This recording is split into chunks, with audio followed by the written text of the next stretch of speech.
eSports is competitive video gaming that has a prize pool. It's organized, it has rules, competitive.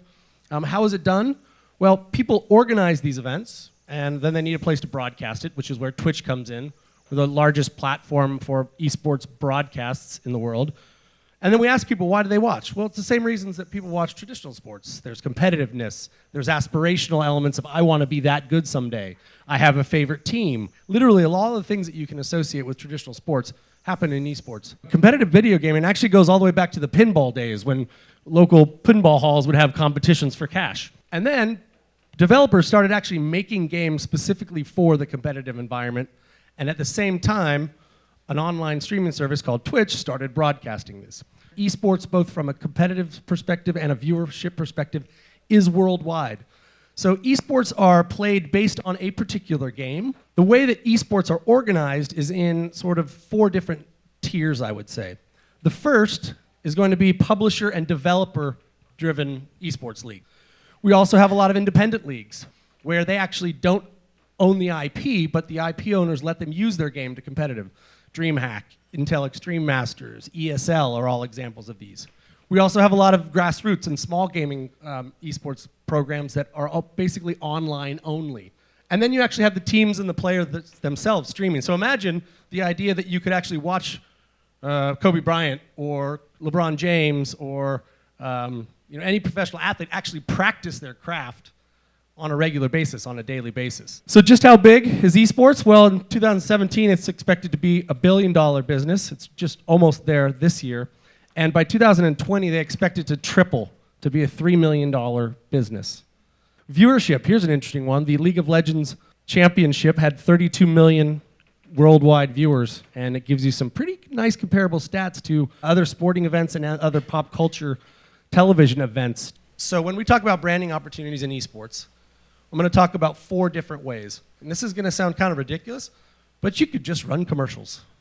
You can just run targeted media that focuses on esports. And just like most companies when they're targeting traditional sports, they're going to buy ads, right? It's an ad buy.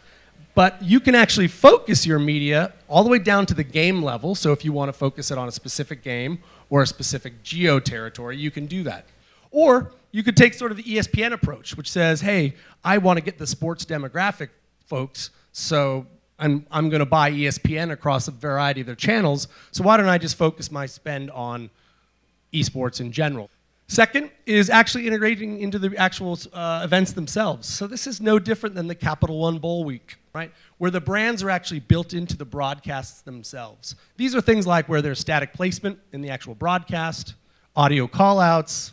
All of those things are available because these are events that are being watched by millions of people all over the world.